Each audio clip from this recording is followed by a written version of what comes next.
tal? Mi nombre es Florencia Enríquez, estudiante de último año de Ingeniería Civil de la Universidad Técnica Federico Santa María, y les doy la bienvenida a un nuevo capítulo de este podcast Voces de la Ingeniería y la Construcción. Estamos aquí hoy con un invitado especial, profesor Patricio Winkler Gress. Profesor, cuéntenos. Bueno, primero, antes de que nos empiece a contar, le quería agradecer por aceptar la invitación de venir al podcast, de darse el tiempo. Y ahora sí, cuéntenos, ¿quién es Patricio? ¿En qué está hoy día? Chuta, bueno, yo soy exalumno de esta universidad y llevo el escudo en el corazón. Soy un zanzano de tomo y lomo, y ahora soy profesor en la Escuela de Ingeniería Oceánica en la Universidad de Valparaíso, una universidad aquí hermana, vecina, Claro. aquí en la misma bahía. Ajá. Y nada, pues súper rico volver acá, pues. Aquí al 6º piso del edificio A de la Contraloría, extraordinario. Sí, no, gracias de verdad por venir.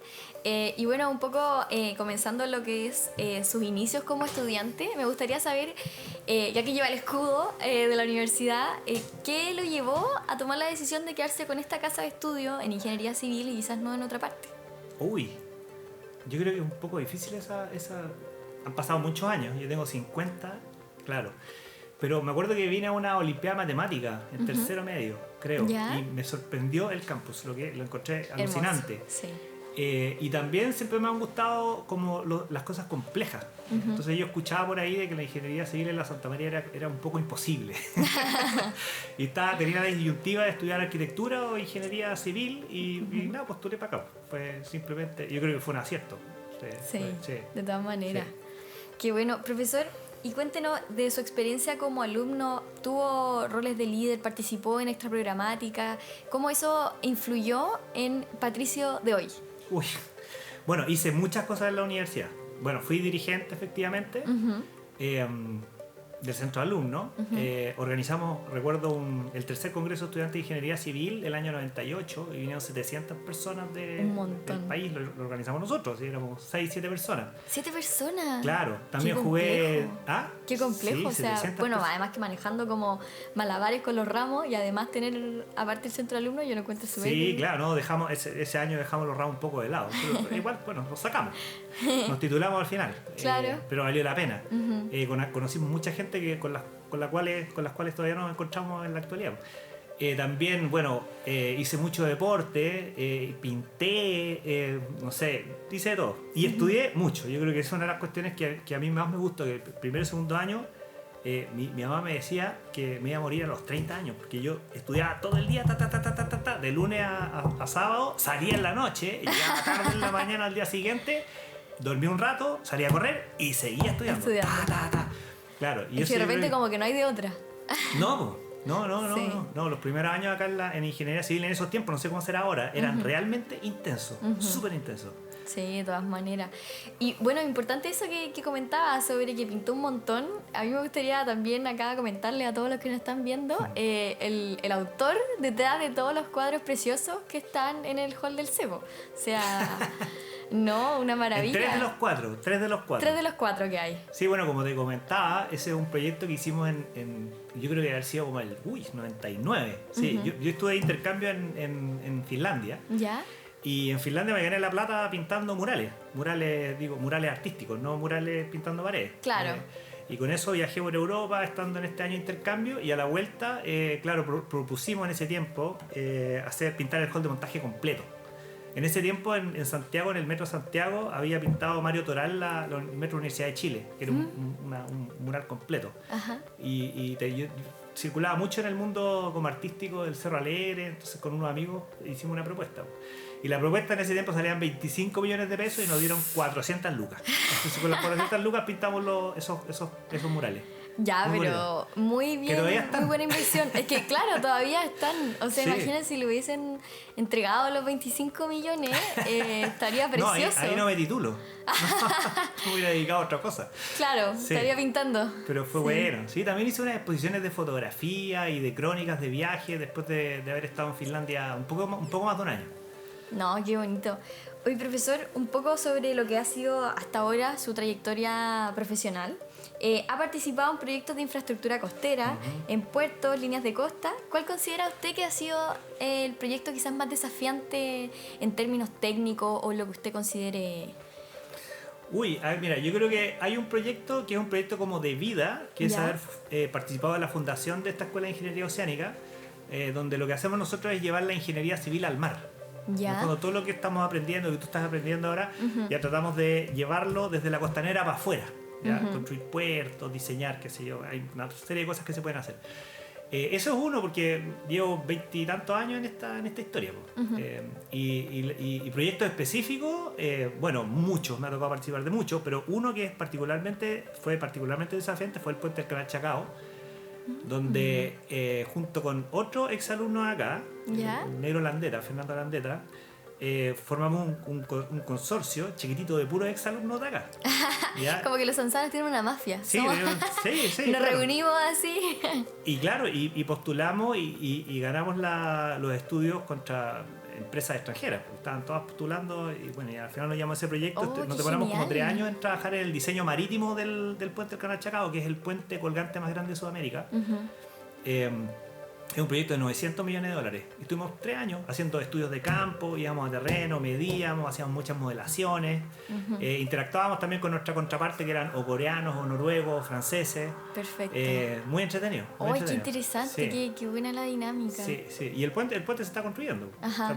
Se ha demorado bastante, ha sido realmente un parto, pero es porque el proyecto es de alta complejidad. No, de todas maneras. Claro. ¡Oh, qué genial! Sí. Y profesor, bueno, un poco entrando en esto que también tiene en su área profesional este tema de consultoría, pero además la parte como académica, ¿cómo equilibra estos dos aspectos? Que quizás alguien siempre dice como si me dedico a la academia, full academia, digamos, como que deja totalmente de lado lo que es la consultoría. Sí, no sé si el equilibrio es la palabra. Yo hago las dos cosas de forma intensa. Y claro, por ejemplo, en este momento estoy metido como en unos 10, 12 proyectos de desarrollo de proyectos costeros, portuarios en Chile. Y eso es muy entretenido porque tengo que viajar mucho a, no sé, la Patagonia, Chiloé, el norte. Estoy permanentemente viajando. Perfecto. Y eso lo hago como consultoría después de mi horario laboral como académico de una universidad. Y tengo esta otra pata de la investigación que es mucho más reciente. Pues yo me fui a hacer el doctorado cuando ya era vejete, a los 35 años. Para ti probablemente 35 años es vejete. Yo veo a las personas de 35 años como jóvenes, pero a los 35 años yo ya tenía una carrera profesional de 10 años trabajando en el diseño de ingeniería y quise hacer un cambio porque me gustaba mucho. Yo siempre me quedaba con la impresión de que los proyectos de ingeniería se podían trabajar un poco más. Ya, oye, qué entretenido, ya cumplimos con el requerimiento del cliente, listo, sigamos. Claro. Pero claro, decía, oye, si le damos 2 o 3 vueltas, entonces ese bichito siempre lo tuve. Ya. Y ahí me fui a estudiar y a la vuelta, no sé, pues volví en 2015, entonces yo llevo 10 años de investigador, recién, para tener la edad que tengo. Entonces en este momento estoy ahí como compatibilizando las dos cosas. Claro. Pero es súper entretenido. Genial. Mira, yo creo que una de las cuestiones que a mí lo que más me motiva de lo que hago es que tengo que, bueno, aparte de viajar mucho, la experiencia de tener un trabajo que se basa estando en terreno. Tenéis que estar en terreno mucho, tenéis que interactuar con los clientes, con los pescadores, tenéis que subirte arriba de un bote, tenéis que meterte bajo el agua, subirte arriba de un kayak, meterte en un río, ¿cachai? Ese tipo de cuestiones, después transformarlas en un diseño que va a ser funcional para determinado tipo de usuario, es bonito. Tener toda la experiencia completa. Sí, claro. Y después vais con el tiempo. Yo me acuerdo cuando estaba el profe Birrer, el Chavo Birrer y Ludwig Stoas, que ellos nos guiaban a lo que te comentaba, que hacíamos una salida a terreno, unos viajes muy bonitos. Claro, ellos decían, oye, Ludwig, ¿te acordáis cuando participamos el diseño de ese? Entonces ellos iban a terreno y mostraban las cosas que ellos habían hecho. Claro. Y claro, a mí me pasa y de repente me pego un pique a Iquique. Por ejemplo, yo en la mañana estaba haciendo clases y yo hago mucho aprendizaje basado en proyectos. Ya. Estábamos haciendo un diseño de un puerto y claro, les decía, oye, ¿sabes qué? El año 2005 hicimos el diseño de esa defensa costera y están los criterios de diseño. Entonces ahí con la vejestud, ahí con las canas, te das cuenta que todas estas cuestiones que al principio las hacían un poco como entretención, en términos profesionales, empiezan a ser funcionales. Porque al final tú veis que, no sé, el puerto se amplió y hay contenedor y la cuestión funciona, o hay una caleta de pescadores y tú diseñaste la rampa. Sí. Y la utilidad, todo lo que uno ha hecho. Claro, sí. claro. No, el Se cuento aprende, es se genial. aprende mucho. Sobre todo como, igual un tema que hemos conversado acá con otros profesores que de repente decían, yo estaba trabajando, full oficina, y como que de repente siempre veía gente investigando y como que me encantaba, pero también quería compatibilizar con esto. Yeah. Entonces creo que tiene como la dinámica muy buena de estar en esto que es como la academia, profesor, investigaciones, pero también sin dejar de lado lo que es la consultoría y llevar como a la realidad los proyectos que ustedes pasan y que nos enseñan en clase. Claro. No, lo encuentro Bueno, genial. eso ha pasado, había una transición un poco en la formación de los cuadros académicos de la universidad. Antiguamente los profesores todos tenían oficinas de consultoría y pocos se dedicaban a la investigación. Y claro, y hoy en día los incentivos para uno como académico están en la investigación. La consultoría es, oye, si querís, bueno, hazlo después del fin de semana. Ajá. Claro, y eso de alguna manera yo creo que ha alejado un poco a los cuerpos académicos, estoy hablando de una cuestión transversal a nivel nacional, de lo que son de las problemáticas así del día a día.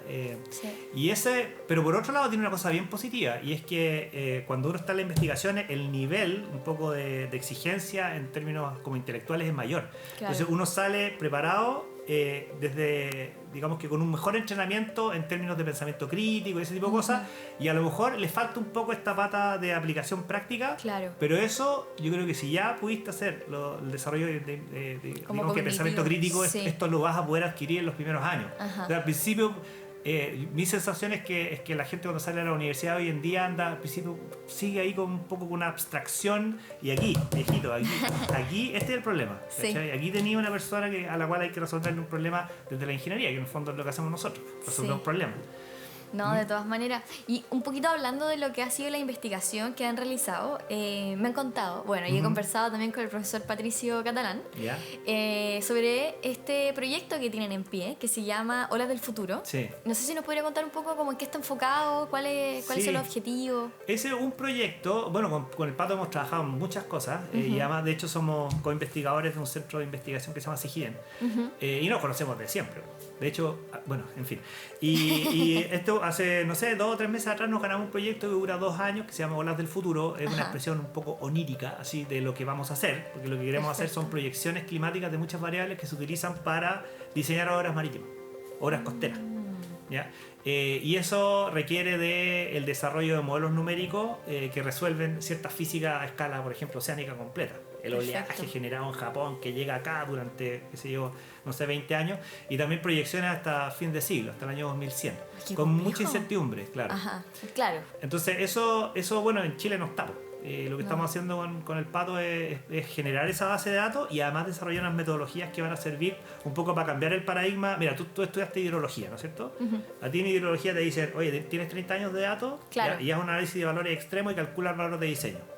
Y después haces un salto, un acto de fe, de decir de que esa característica de la estadística de la variable X que estás analizando se va a replicar durante la vida útil de la obra. Claro, es un acto de fe, es como un poco filosófico, filosofía de la ciencia. Pero eso no es así, porque hay cambio climático. Entonces las variables que obedecen a estos cambios climáticos requieren de otro tipo de herramientas. Y ahí hemos desarrollado hace como 6-7 años una batería de modelos de análisis estadístico, y además de grupos de trabajo que te permiten abordar estas problemáticas que no son, digamos que, monodisciplinares. Claro. No, yo creo que en estos proyectos también ha ayudado un montón lo que es el avance como de innovación, nuevas metodologías, y bueno, ahora como lo que está a tope, que es la inteligencia artificial. Que yo creo que también es un factor que ayuda harto quizás como en avanzar en este tema de investigaciones, pero siempre teniendo en cuenta el factor como el conocimiento humano, o sea, eso nunca nadie lo va a quitar. Sí, para mí todo eso, así como mirándolo desde lejos, la inteligencia artificial, los algoritmos, son herramientas. Al final lo que uno siempre tiene que tener claro es cuál es el problema que quiere resolver. ¿Ya? Y es fácil, súper fácil perderse en las herramientas. Claro. Entonces, claro, siempre cuando tú llega alguien y me dice, oye, quiero hacer una memoria y quiero aprender este software. Olvídate del software. Claro, Primero ve cuál es el problema y en función de eso estableces cuál es el kit de herramientas que vas a utilizar para resolver ese problema. O, si fuera una pregunta de investigación, cuál es el kit de herramientas que vas a utilizar para responder esa pregunta. ¿Ya? Claro, y finalmente el oficio, la práctica, esa muta, porque en el fondo tú aprendes a ocupar un software o aprendes no sé, una herramienta matemática o estadística, y esa va a quedar obsoleta en 1 año, 2 años. Sí. Y ahora con la inteligencia artificial más rápido. Entonces, Claro. lo que nosotros tenemos que aprender, transmitir en el fondo esta capacidad de abstracción, de pensamiento crítico, de adaptación, eso es fundamental. ¿Cachai? Los profesionales de hoy en día tienen que tener esa capacidad de adaptación ante nuevas tecnologías, Sí. si no van a terminar Y súper rápida. súper rápida. Sí. Claro. Sí. No Profesor, renegarlas por ningún motivo. No tiene Y- mucho sentido eso. Ahora quizás hablando un poco de lo que conversamos en el inicio sobre esta faceta más artística, me gustaría saber quizás cómo nace o cómo se dio, fue desde el colegio que tenía como esto Sí, como de que le siempre. gustaba, Yo de así, siempre. mucha energía. Mira, yo siempre dibujo, de hecho ahora andaba con esta agenda y puse a escribir algunas cosas. Bueno, sí, aquí de todas maneras me gustaría mostrar, bueno, después lo verán los chicos en cámara. Ese tiene una historia, este mono el Tenemos civilungo, no sé harto- dónde se muestra. Este mono lo dibujamos a propósito de cuando éramos centro alumnos. Ya. Queríamos una identidad de... Bueno, y en ese tiempo, claro, éramos casi puros hombres. Entonces, el civilungo. Claro. Después inventamos la civilunia, que está por ahí, no sé. Aquí está. Es un Acá dibujo, está claro. civilunia. Y mandamos a hacer Sí, unas genial. poleras y hacíamos... Claro, de hecho, generamos hartas lucas ahí porque teníamos que hacer paseo. Entonces vendíamos poleras Lo encuentro muy genial. y después nos gastamos esa plata en los asados. Asados. Celebrando. Sí. No, acá también tenemos el de la Y los rama, viajes, Old ¿ah? Sam. Es Bueno, el de pero los- claro, es es de los cuando una vez ya salido Este de es la de ex universidad. alumno, claro, es de ex Perfecto. alumno del equipo de rugby. No, está genial. Claro, y ese de ahí, esos dibujos de ahí son de cuando hacía ayudantía de topografía. Entonces inventé unos que eran como pata coja, no me acuerdo cómo se llama. Claro. Y esos son unas vigas en voladizo. Tiene el ¿cachai? nombre, vos, sí, Ya, está y genial. me acuerdo que escribí la leyenda del Santo Voladizo, una historia ahí Santo Voladizo. Claro, ahí. Ese no, No, sé. está muy bueno. Ese era de la época. Este era como mecánica racional, que en el fondo era pues era complicado. Había un caldero, ahí está el voladizo, no sé, indómito. Entonces Sí. era un estudiante de ingeniería civil, venía el profesor apretado y con todos los grados de libertad, apretaba, uno caía dentro del caldero y que ¡Ay, qué genial! era como a representar la chévere. sensación de aquellos tiempos. Porque Ya, eran, perfecto. claro, asignaturas súper difíciles. No, está muy Ese es muy bueno. entretenido. Este de aquí es como de... Uy, esto no los veía hace muchos años. Esto es de la época en que hubo muchas manifestaciones, de haber sido como el 98. Claro, entonces del civilungo jugando fútbol ahí arriba en la Copa Rota Ajá. y se transforma en un Copa Rota anarquista. que sigue vigente. Todavía sigue. Sí, qué buena, se está qué jugando. buena. Ayer hubo partido, de hecho. Sí. Sí, pero yo siempre dibujaba y sigo dibujando. ¿Sí? De hecho, cuando hago una presentación ¿Ya? y tengo que, no sé, halagar a alguien, o por ejemplo la persona que me invita, le hago una caricatura, la pongo ahí entre medio.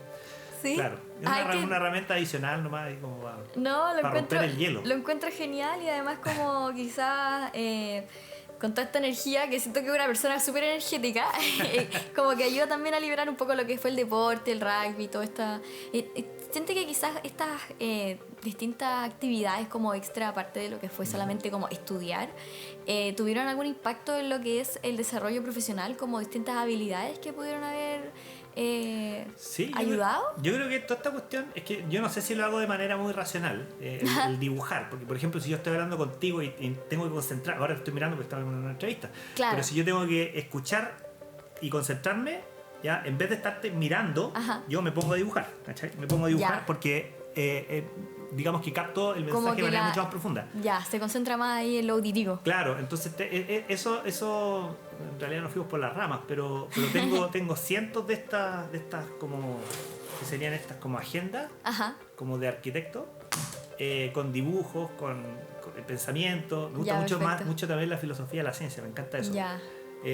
Y yo creo que es como la flexibilidad. O sea, en el fondo, yo creo que una de mis virtudes, yo tengo muchos defectos, excesivos defectos, pero una de mis virtudes es que tengo una capacidad adaptativa tremenda. O sea, Ya. tú me ponías a conversar con alguien que, no sé, un filósofo o una socióloga y de alguna manera por esta plasticidad que tengo Ya. de hacer todas estas cosas en paralelo, Es fácil como poder moldearse ahí me a cuesta la... me cuesta muy poco adaptarme. Ya. ¿Ya? Qué bueno, que... Claro, pero por ejemplo, por defecto, me cuesta mucho ser muy incisivo. Por ejemplo, yo en la ciencia, yo sé que nunca voy a ser una persona de vanguardia. Ya. Yo siempre voy a estar mirando como como la panorámica Ya, y perfecto. viendo como trabajo interdisciplinario, Ajá. pero no me cuesta mucho meterme en un tema Solo y seguir una cosa y seguir por esa línea. Claro, Ya. claro. Ah. Eso es un defecto profesional, pero bueno, Claro. es Pero quizás también puede ser visto como una habilidad, como quizás hay personas que le puede costar o que digan que les cuesta ser así multidisciplinario y que solamente pueden ir en una línea. claro. Al final sí, pues al final igual siempre son trabajos colectivos. Son muy pocos los trabajos que hoy en día uno hace que son individuales. Claro, En no, términos de todas funcionales. maneras, sí. Claro, o sea, pintar en la casa, eso es individual. Claro, claro. Claro. Y profesor, un poco para ir cerrando las ideas que hemos conversado acá, me gustaría saber si podría dejar un mensaje quizás a los estudiantes que hoy están en ingeniería civil, puede ser comenzando, o que incluso estén interesados en todo lo que es el tema costero, para quizás motivarlos o cómo ayudarlos a que enfrenten la vida universitaria de una mejor manera, que la aprovechen al máximo. Chuta, mira, yo creo que todas las etapas de la vida tienen cosas positivas y negativas, pero la universidad para mí fue libertad. ¿Sí? Fue libertad. Fue la primera vez que yo me sentí como en comando de mi vida. Claro. Y además es libre en el sentido de que uno tiene mucho tiempo para pensar, para conocer gente, para hacer lazos, para, no sé, para aprender también. Después la vida te encasilla y uno se transforma en un profesional y en el fondo las puertas se te empiezan a cerrar. En algunos casos se te abren. Yo he tenido muchas oportunidades después de hacer muchas cosas, vivir afuera. Pero esa sensación que uno probablemente no la siente cuando está en primero, en segundo, ya es súper potente y hay que valorarla. Y yo creo que la universidad hay que vivírsela a concho. Eso, a concho, con todo. Estudiar, jugar a la copa rota, no sé. Darle, venir al cine aquí, no sé si todavía en el aula magna, no sé. Sí, a concho. Aprovechar toda la oportunidad. Claro, si estáis en la cúspide de la juventud, con una capacidad de desarrollo intelectual grande, con muy pocos límites que te da la vida, ¿cachai? Entonces, ¿qué más? Claro. A mí me gustaría hacer... de hecho, yo volví a la universidad un poco por eso. Sí. Porque en la universidad este es un ambiente de pensamiento, libre pensamiento, apertura, crítica, constructiva, ¿cachai? Sí. Y esos ambientes para mí son cómodos. A mí me gusta vivir en la adversidad. Me encanta la adversidad. Creo que la adversidad eso yo lo aprendí en Finlandia cuando me fui de intercambio. Porque a Finlandia me fui me dieron como 500 francos de beca, era re poco, y tuve que empezar a pintar. Y a pintar, los fines de semana pintaba, en la semana dibujaba. ¿Cachai? O sea, estudiaba, perdón. Entonces, cuando uno está en la adversidad, donde genera toda ese crecimiento. Claro. Sí. Así que no, hay que vivir la concha nomás. La universidad es una vez. Ajá. Hay que hacerla. Es lo mejor. No, sí, de todas maneras yo comparto, y también como esta oportunidad que se me dio a mí, por ejemplo, el podcast, o que tomen roles que se atrevan, no sé, al centro alumno. Hoy en día en verdad como que se da muy pocas listas, como que al final sale una lista y es como la que queda finalmente dirigiendo al siguiente año. Claro. Entonces yo creo que falta eso un poco, quizás la motivación de que no todo es solamente estudiar, y como que tampoco es el fin del mundo si es que vamos a estar un ramo y es como... Hay que respirar y decir como quizás pasó porque en verdad te faltó estudiar un poco más, hay que repasarlo y el otro año se va a pasar. Así como que siento que un poco la gente tiene que dejar de entrar en el pánico de que voy a salir muy grande o viejo de la U porque me atrasé un año. Es como... No está pasando eso uno nada. lo siente cuando está dentro, pero Sí. después con el tiempo dice un año más, oye, yo feliz me hubiera quedado 3 años más en la universidad. Claro, sí. Pero bueno, había que hacer la pega. Sí, no, sí, también. También hay otras presiones como de la casa, etc. Claro, y respecto del tema costero, porque también me preguntaste esto, no sé si queda tiempo. Sí. Pero, claro, mira, yo cuando hice el discurso, yo te conté que había hecho el discurso de graduación de mi generación, de todas las generaciones, muy bonito, aquí en el aula magna, no sé, 1500 personas, estaba así. Pero una de las cosas que dije en ese momento era que consideraba que debiéramos mirar al mar. Por una cuestión rara, es como media atávica. Si yo me vengo en bicicleta de mi casa a la oficina y ando en bicicleta, y siempre estoy viendo el mar. Y yo decía, ¿cómo esta universidad que está en el balcón no lo hace? Y ahora está el Pato Catalán, está, no sé, Raúl Flores, gente que se dedica a estas cosas, cosa que es bueno. Pero claro, el mar o la costa tiene esa cosa particular que no la encuentras en otras disciplinas de ingeniería. Es un territorio que se mueve. Sí. Si tú quieres hacer, por ejemplo, una vivienda social en un territorio, probablemente puedas ocupar una solución muy parecida en otro territorio. Cambie sutilmente, depende Claro. del suelo y cosas por el estilo. Pero si tú piensas en una solución acá abajo, en Portales, que sea una playa artificial nueva o un poquito más allá un rompedor o lo que sea, te cambias 200 metros y es una historia completamente nueva. Y eso hace que el campo laboral sea prácticamente infinito. Y bueno, ahí te podría, ahí ya como que nos me dio una cuestión disciplinar media latera, pero te podría comentar de muchas cosas, ¿sí? Al respecto. No, pero tiene toda la razón, sí, no había visto quizás tan en profundidad ese punto, ¿no? Claro, y aquí en la bahía, tú miráis para allá, el segundo puerto más grande de Chile, hacia el norte de la bahía tenéis, no sé, el destino turístico de playas más importante de Chile. Un poquito más allá tiene una costanera que es impresionante, que es el Camino a Concón. Pocos lugares tienen como una amenidad visual tan fuerte como la que hay ahí como el Punta Piquero para el norte, cuando llegáis a Higuerilla. No, impresionante. O sea, las cosas que hay acá son, sí, engordan la vista. Sí.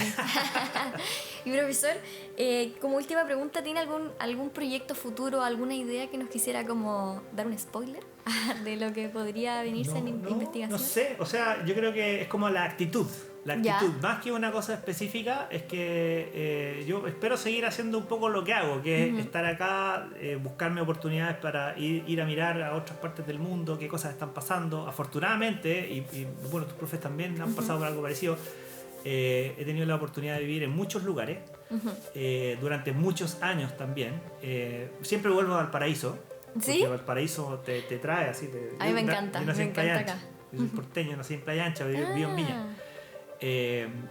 Pero eso es como, no sé, seguir buscando, porque bueno, a mí me quedan, no sé, unos 20 años de tiempo profesional, y quiero que la cuestión siga siendo entretenida. O sea, si la pega no es entretenida, entonces cambia de pega.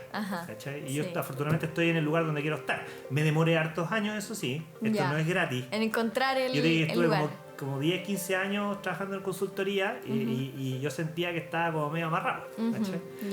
Entonces, bueno, si en algún momento llegáis, a mí me pasa mucho con mis compañeros de generación. Nosotros todos los años somos como 25. Nos vamos al sur porque tuvimos un compañero que se nos fue en la pandemia y lo vamos a ver al cementerio y nos juntamos y después nos mandamos unos asados y estamos todo el fin de semana. ¿En serio? ¡Qué genial! Claro. Oh, hasta el día de hoy. De mi generación. Generación 92, generación 93, generación 91.